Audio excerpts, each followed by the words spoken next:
Welcome to exam तक। आज है 2 जनवरी और 2 जनवरी 2021 के सभी इंपॉर्टेंट करंट अफेयर्स के क्वेश्चंस हम लोग अभी इस वीडियो में देखने वाले हैं।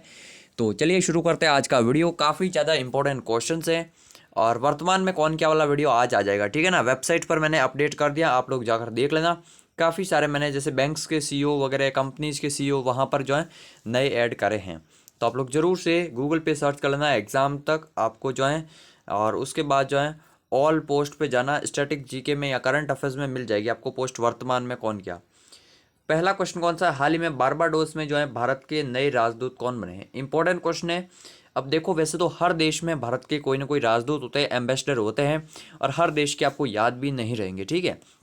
बट ये बारबाडोस क्यों इंपॉर्टेंट है अचानक से, ये थोड़ा सा आप लोग सुन लीजिए, इसीलिए मैंने बताया। अब वैसे चाइना में कोई हमारे एम्बेसडर अपॉइंट होते हैं तो वो ऑटोमेटिक इंपॉर्टेंट होते हैं, जो बड़े देशों में होते हैं वो इंपॉर्टेंट है। जैसे चाइना में भी रिसेंटली प्रदीप रावत साहब जो हैं ये आईएफएस ऑफिसर बने हैं, अगर बात करें चाइना में हमारे राजदूत। लेकिन रिसेंट में बारबाडोस में भी जो है हमारे नए राजदूत जो अपॉइंट हुए हैं ये हुए हैं एस बालचंद्रन। एक्चुअल में इनको जो अतिरिक्त प्रभार मिला है, ये ऑलरेडी सूरीनेम के जो है एम्बेसडर हैं, और सूरीनेम से जो है अभी ये बारबाडोस के भी बन चुके हैं नए राजदूत। तो ये आपको याद रखना काफ़ी ज़्यादा इम्पोर्टेंट है, ठीक है। अच्छा, बारबाडोस की कैपिटल क्या है, ब्रिज टाउन बारबाडोस की कैपिटल है, इंपॉर्टेंट याद रखना।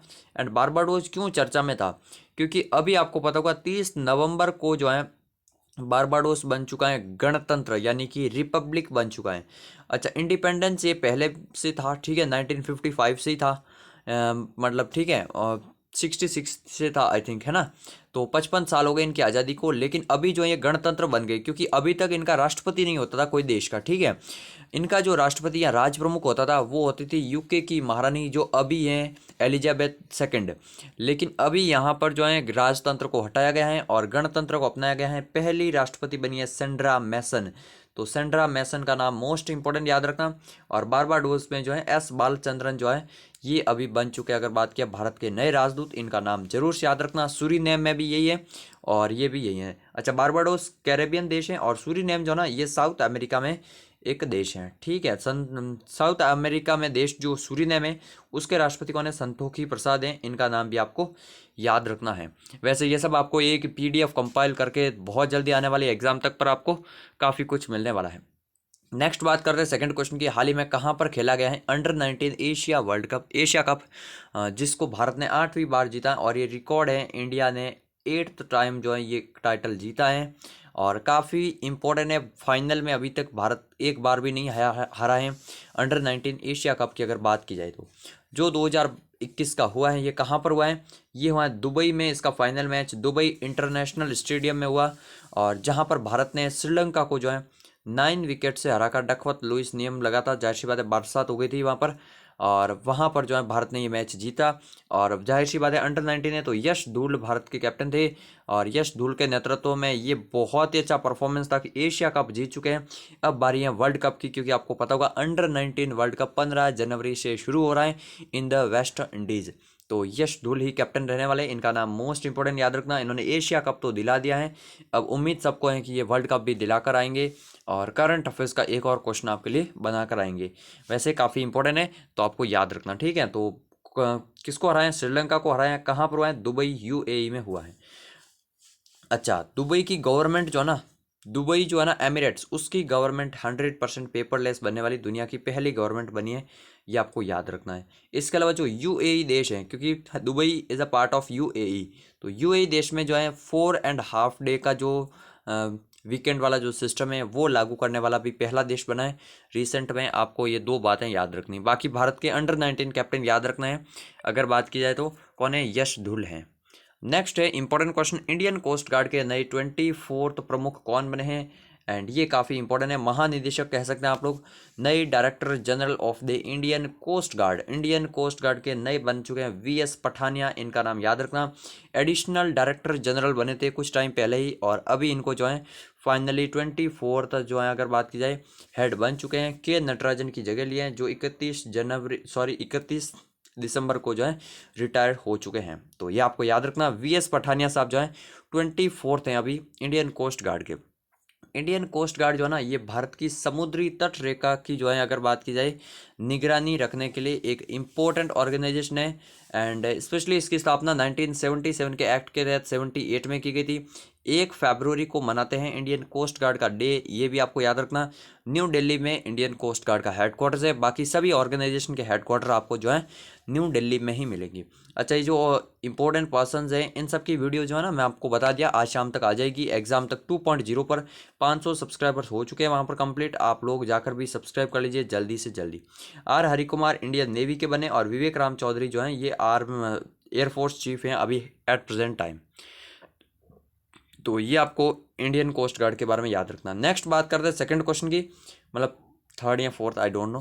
तो काफ़ी इंपॉर्टेंट क्वेश्चन है। अभी जो है किस शहर में नाव से चलने वाली मेट्रो, ये जो है ना मेट्रो फेरी जो है ना ये शुरू हुई है, और ये हुई अभी जो है कोच्चि मेट्रो में। इंपॉर्टेंट याद रखना, कोच्चि मेट्रो जो है लिमिटेड ने ये स्टार्ट करी है, और इसके तहत जो है 100 अलग अलग फेरी जो है ट्रेन की तरह, मेट्रो का एक जो डिब्बा होता है उसी की तरह जो है नाव होगी, पूरी एकदम मेट्रो की तरह। और आपको पता है जाहिर सी बात है कोच्चि को अरब सागर की रानी कहते हैं, क्योंकि केरला में ये जो है अरब सागर में ही स्थित है। तो काफ़ी सारे इसके जो एरियाज हैं वो आइलैंड्स पर हैं, इधर उधर टापू में हैं। तो वहाँ पर मेट्रो के रूप में जो है इस बोट को चलाया जाएगा, इसके लिए प्रॉपर जो है टर्मिनल बनाए जा रहे हैं। और अगर बात की जाए कोच्चि शिपयार्ड लिमिटेड, आपको पता होगा कोच्चि शिपयार्ड लिमिटेड जो कि बड़े बड़े जहाज वगैरह इंडियन नेवी के लिए बनाते हैं, उन्होंने ये मेट्रो बनाई है। तो कोच्चि शिपयार्ड लिमिटेड के द्वारा ये बनाई गई है, और ये जो है कोच्चि में चलने वाली है। इस तरह की भारत में पहली है जो कि नाव के रूप में, मतलब जो है एक एज अ बोट जो है, बोट मेट्रो आप लोग कह सकते हैं, ये चलने वाली है। अच्छा, अंडर वाटर जो है मेट्रो भारत में सबसे पहले कोलकाता में चली है, हुगली नदी के नीचे, लेकिन वो प्रॉपर एक मेट्रो ही थी, ठीक है ना। वो रिवर के नीचे जो है अंडर ब्रिज बनाया गया और वहाँ से गुजरी गई, लेकिन ये तो एक बोट की तरह बोट है, लेकिन है मेट्रो के रूप में, ठीक है। और ये कोच्चि मेट्रो लिमिटेड के अंडर में ही आने वाला है। कोच्चि बाय द वे मैंने आपको बता दिया केरला में है। केरला की कैपिटल क्या है? तिरुवनंतपुरम है। कोच्चि मत कर लेना, तिरुवनंतपुरम जो है केरला की कैपिटल है। पी विजयन जो है वर्तमान में मुख्यमंत्री है। आरिफ मोहम्मद खान साहब जो है वो वर्तमान में केरला के जो है राज्यपाल हैं। ये आपको केरला के बारे में याद रखना है।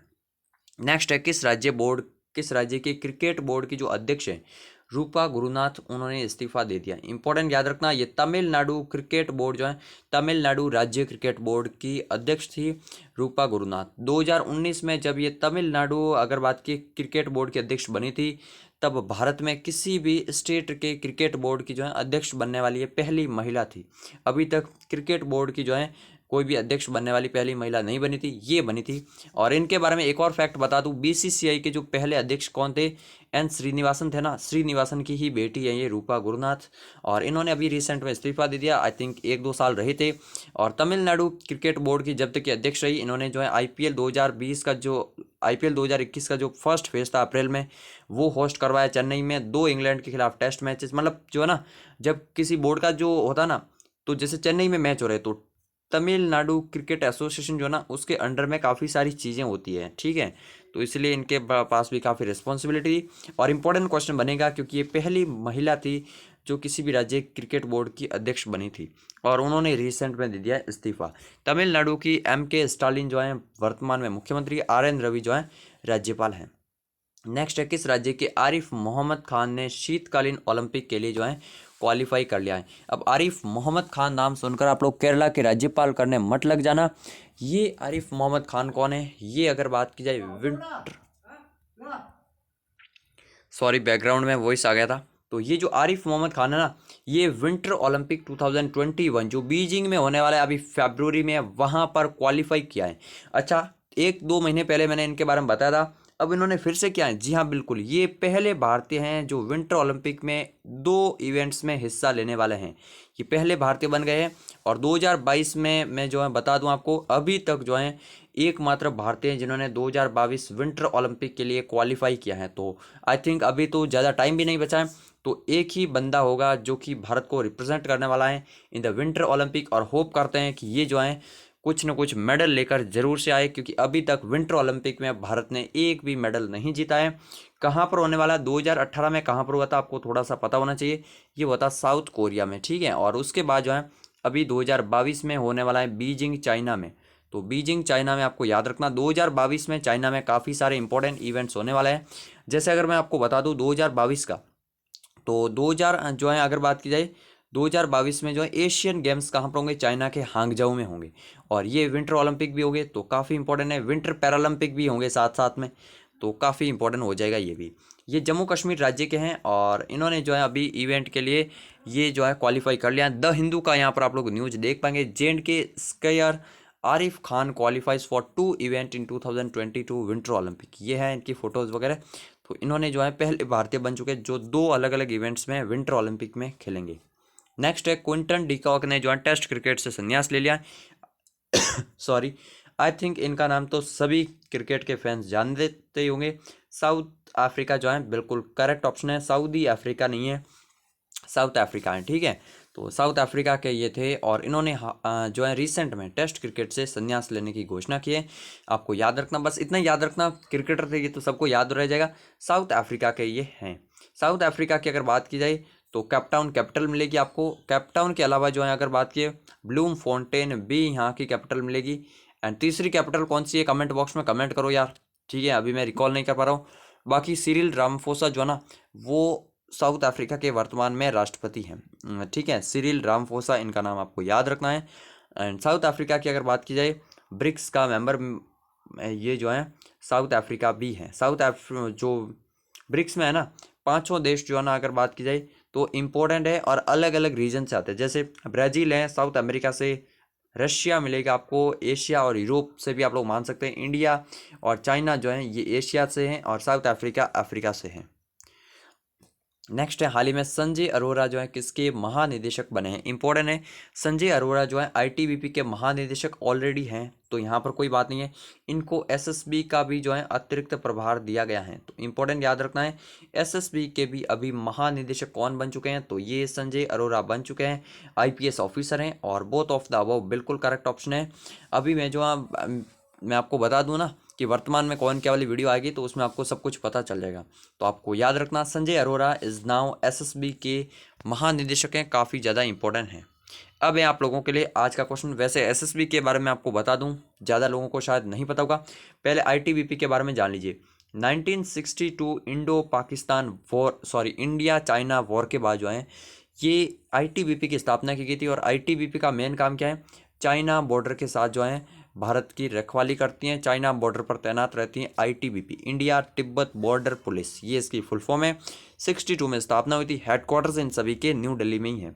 फिर एसएसबी की अगर बात की जाए ना तो एसएसबी का काम क्या है, ये शांत इलाकों में ही रहती है, नेपाल प्लस भूटान में, क्योंकि यहाँ पर ज़्यादा हमारे जो है बॉर्डर का कोई इशू है नहीं, और इशू है तो भी फायरिंग का जो है अभी तक कोई ऐसा इंसिडेंट हुआ नहीं है। नेपाल भूटान में एसएसबी रहती है। और 1963 में यानी कि 62 के जस्ट एक साल बाद जो है इसको भी फाउंड कर दिया था, बिल्कुल, क्योंकि बीएसएफ के ऊपर लोड था पूरा, किस तरफ संभाले। तो बीएसएफ आज के टाइम पे जो है ये पाकिस्तान प्लस बांग्लादेश, ये 2 देशों के साथ जो है बीएसएफ काम करती है। और जो म्यांमार है ना, म्यांमार के साथ एक्टिवली असम राइफल्स काम करती हैं, ठीक है। तो असम राइफल्स म्यांमार बॉर्डर पर रहती है, हमारे जो है चाइना बॉर्डर पे, और जो है आईटीबीपी रहती है, नेपाल भूटान पे एसएसबी रहती है, पाकिस्तान बांग्लादेश के साथ बीएसएफ रहती है। तो ये इस तरह से जो है बटी हुई है। समुद्र में है Indian navy and coast guard, ये आपको याद रखना। तो एसएसबी के बारे में आपको पता चल गया होगा, सशस्त्र सीमा बल इसके फुल फॉर्म है। 1963 में इसकी स्थापना हुई थी। इसका मोटो क्या है, सर्विस सिक्योरिटी एंड ब्रदरहुड, यानी कि भाईचारा भी, क्योंकि जाहिर सी बात है दोनों ही एक शांत देशों के साथ ये जो है भारत की सुरक्षा और स्थिरता को बनाए हुए रख रही हैं। ये सभी आर्म्ड फोर्सेस भारत की स्टेबिलिटी और भारत को जो है एक रिपब्लिक इंडिपेंडेंस बनाने के लिए इनका बहुत ज़्यादा अहम रोल है। इन सभी को सैल्यूट करना चाहिए हमें जब भी हमको ऐसा मौका मिले। आज का क्वेश्चन आप लोगों के लिए, न्यू डेवलपमेंट बैंक जो है ब्रिक्स बैंक भी कहते हैं, इसका नया सदस्य कौन सा देश बना है। अच्छा, इसके कितने सदस्य हैं और कौन से सदस्य हैं, जितनी डिटेल पता है कमेंट बॉक्स में लिखिएगा। मिलते हैं एक नए वीडियो में, तब तक के लिए जय हिंद जय भारत।